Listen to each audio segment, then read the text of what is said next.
देश में लोकसभा चुनाव जारी है और पांचवें चरण की वोटिंग के साथ ही उत्तर प्रदेश में 53 सीटों पर चुनाव संपन्न हो चुका है। बारी है छठे और सातवें फेज की और छठे और सातवें फेज में प्रयाग और पूर्वांचल जैसे क्षेत्रों के बीच में चुनाव संपन्न होना है। प्रयाग की धरती वो धरती है जहां से डिप्टी सीएम केशव मौर्य जी भी आते हैं, अपनी पूरी ताकत इस क्षेत्र को जीतने के लिए लगा चुके हैं। आखिर कितना आवश्यक है प्रयाग और पूर्वांचल का क्षेत्र 400 सीट की उम्मीद के लिए और कितने आश्वस्त हैं 400 सीटों पर अपनी जीत के लिए, इस बारे में चर्चा के लिए आज डिप्टी सीएम सर स्वयं हमारे साथ मौजूद है। उनसे बात करेंगे। बहुत बहुत शुक्रिया द प्रिंट के साथ बातचीत करने के लिए। प्रयाग क्षेत्र में पूरी ताकत आपने अपनी लगाई, जगह जगह रैलियों को संबोधित किया। अब तक का जो पांचवें चरण का चुनाव है, क्या लग रहा है, कहाँ हवा है, कितनी सीटों की उम्मीद है? हम लोगों ने प्रयागराज में ही नहीं पूरे प्रदेश में ताकत लगाई है और पूरा प्रदेश जीत रहे हैं। यहाँ 80 सीटें हैं लोकसभा की। हमारे गठबंधन के साथी दल 5 सीटें लड़ रहे हैं, 75 सीटें भाजपा स्वयं लड़ रही है और सभी 80 सीटें जीतने की हम लोगों को पूरी उम्मीद है। और जो 5 चरण बीते हैं उसमें अगर मैं कहूँ कि सपा कांग्रेस का जो इंडी गठबंधन है वो चारों खाने चित हो गया है तो गलत नहीं होगा। छठवां और सातवां चरण भारतीय जनता पार्टी के बहुत अनुकूल हो चुका है। 2019 के लोकसभा चुनाव में सपा और बसपा का गठबंधन था। इस समय सपा अलग लड़ रही है, बसपा अलग लड़ रही है, सपा और कांग्रेस का गठबंधन है। इस गठबंधन की उत्तर प्रदेश की राजनीति में हैसियत नहीं है। इस गठबंधन को अगर मैं कहूँ कि आज यह तीनों दल, चाहे सपा हो, चाहे बसपा हो, चाहे कांग्रेस हो, ये सब आईसीयू में पड़े हैं तो कोई गलत नहीं। जी, जहाँ तक हम लोग भी घूम रहे हैं, आप लोग भी लगातार क्षेत्र में बने हुए हैं, 3-4 ऐसे मुद्दे हैं जो जनता में गुंजायमान हैं। एक तो बेरोजगारी की बात जनता कर रही है, पेपर लीक की जनता बात कर रही है और अग्निपथ का भी कहीं ना कहीं कुछ रोष है। जनता को इस चीज़ के लिए आश्वस्त करने के लिए क्या एक समाधान है, क्या बातचीत कर रहे हैं जनता से? देखिए, रोजगार, माननीय प्रधानमंत्री श्री नरेंद्र मोदी जी के नेतृत्व में विकसित भारत का जहाँ संकल्प लेकर के हम जनता के बीच में हैं, वहीं मैन्युफैक्चरिंग का ग्लोबल हब बनाने के लिए भारत को यह हमने संकल्प पत्र के माध्यम से वादा किया है। आत्मनिर्भर भारत बनाने की दिशा में 10 वर्ष में हमारा देश बहुत आगे बढ़ा है। जो दूसरे मुद्दों की आप चर्चा कर रही हैं, अग्निवीर, ये विपक्ष मुद्दा विहीन है। देश की सेना से जुड़े हुए विषयों पर कोई सवाल उठाना, यह जब मुद्दा नहीं होता तभी इस प्रकार की यह लोग बातें करते हैं। पेपर लीक गंभीर समस्या थी, समाजवादी पार्टी के द्वारा यह समस्या पैदा की गई थी, लेकिन पेपर लीक करने वाले माफियाओं की कमर तोड़ करके रख दिया है। हमारे बच्चे हैं, हमारे प्रदेश के प्रतिभाशाली बच्चे हैं, उनके भविष्य के साथ खिलवाड़ स्वीकार नहीं किया जा सकता है। जिन लोगों ने पेपर लीक किया है उनकी 7 पुश्तें भी, मैं यह मानता हूँ कि इस प्रकार का अपराध करने की नहीं सोचेंगी। इतनी कठोर कानूनी कार्रवाई उनके खिलाफ की जा रही है। जी जी सर, विपक्षी लगातार इस मुद्दे को उठा रहे हैं और कांग्रेस ने तो अपने मैनिफेस्टो में ये तक कह दिया कि फास्ट ट्रैक कोर्ट के साथ ही मुआवजे की भी एक प्रावधान होगा। क्या उस पर क्या एक रिस्पॉन्स है? नहीं, किस संबंध में? पेपर लीक के संबंध में। नहीं, पेपर लीक हम तो कह रहे हैं ना, वो कांग्रेस किस मुंह से कह रही है? जहाँ उनकी सरकारें थी वहाँ तो हर पेपर लीक होता था। और जो पेपर लीक करने वाले थे उनको संरक्षण दिया जाता था।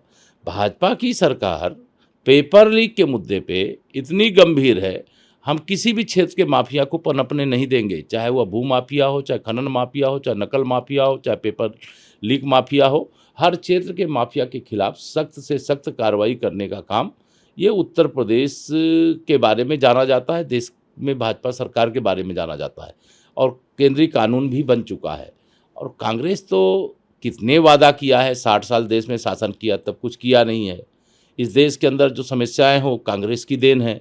समस्याओं का समाधान तो माननीय नरेंद्र मोदी जी के नेतृत्व वाली सरकार के द्वारा किया जा रहा है। जी, अब तक जो एक जनता से जो एक रिस्पांस मिल रहा है, हर जगह जहां हम जा रहे हैं जनता का ऐसा कहना है कि ये कुछ ठंडा चुनाव है, कुछ साइलेंट चुनाव है, ऐसा महसूस हो रहा है सरकार को? विपक्ष नेता विहीन है, मुद्दा विहीन है। उनका कार्यकर्ता जानता है कि जीत तो आएंगे तो मोदी ही, तो काहे लिए हम इस गर्मी में जनता के बीच में जा कर के पसीना बहाएं।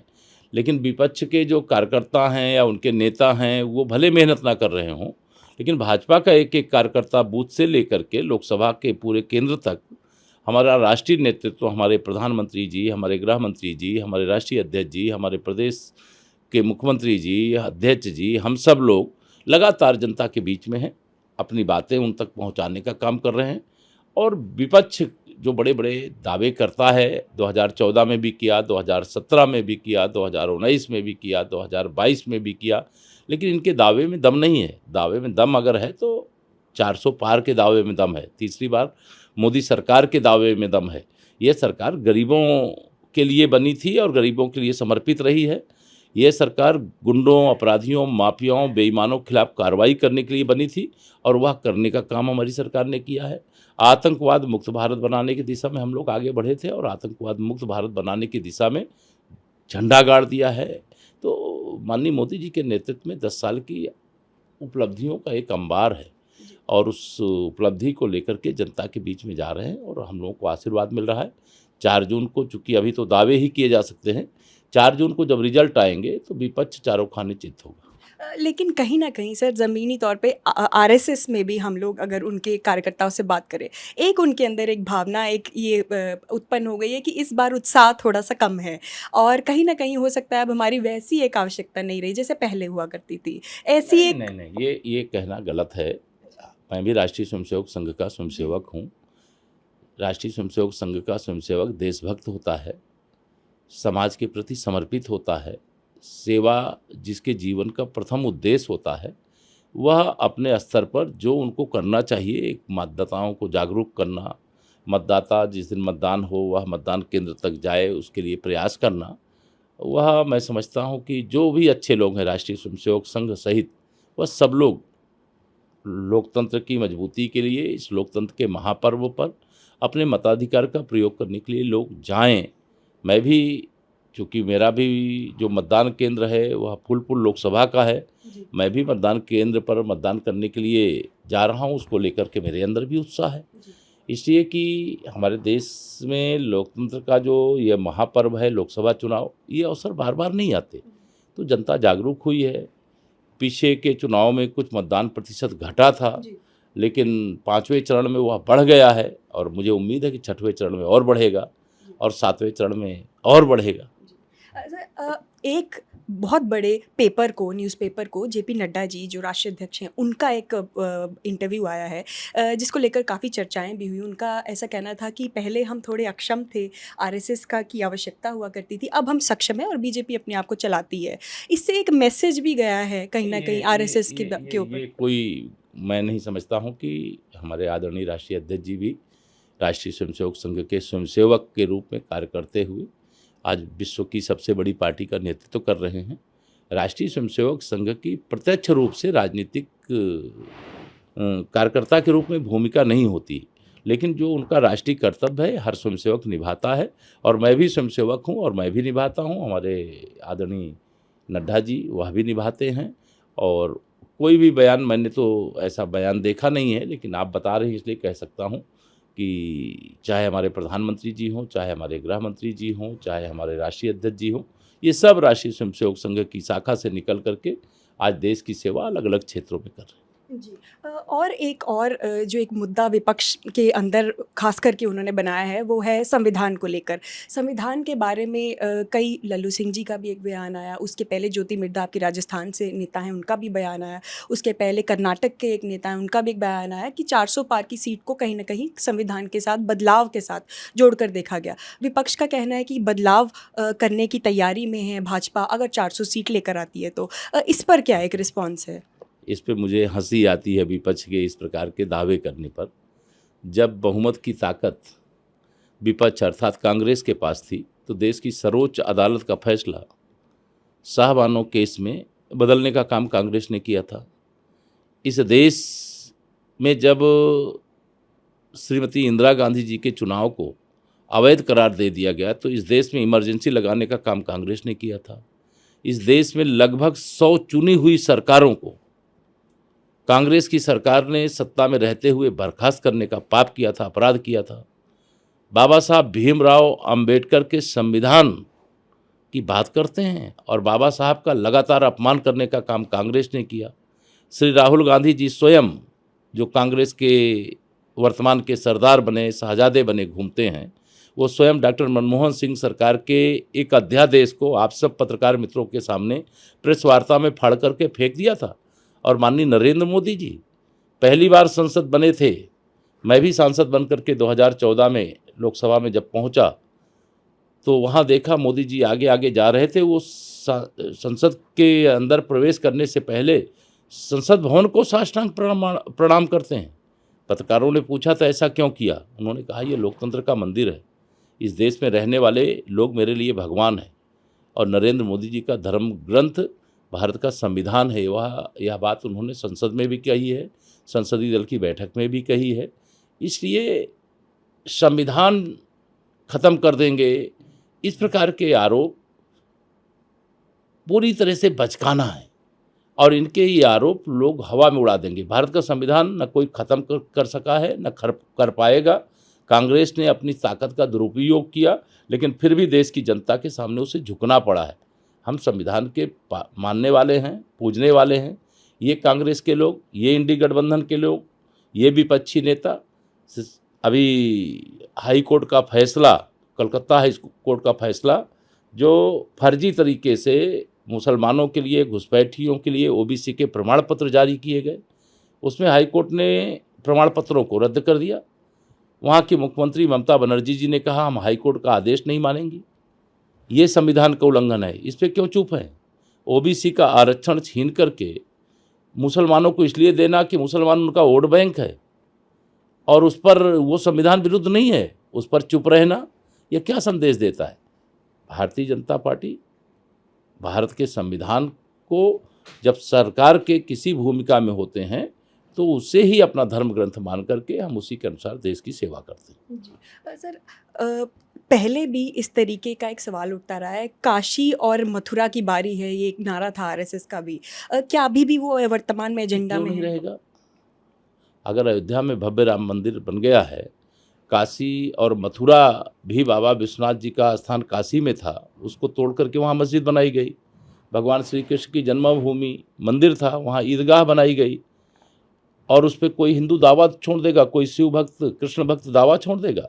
हाँ, आज मामला वह भी न्यायालय में है, जैसे श्री राम जन्मभूमि का मामला न्यायालय में था। हम न्यायालय के न्याय की प्रतीक्षा करेंगे, लेकिन यह कोई कहे कि हम काशी और मथुरा से दावा छोड़ देंगे तो असंभव है जी।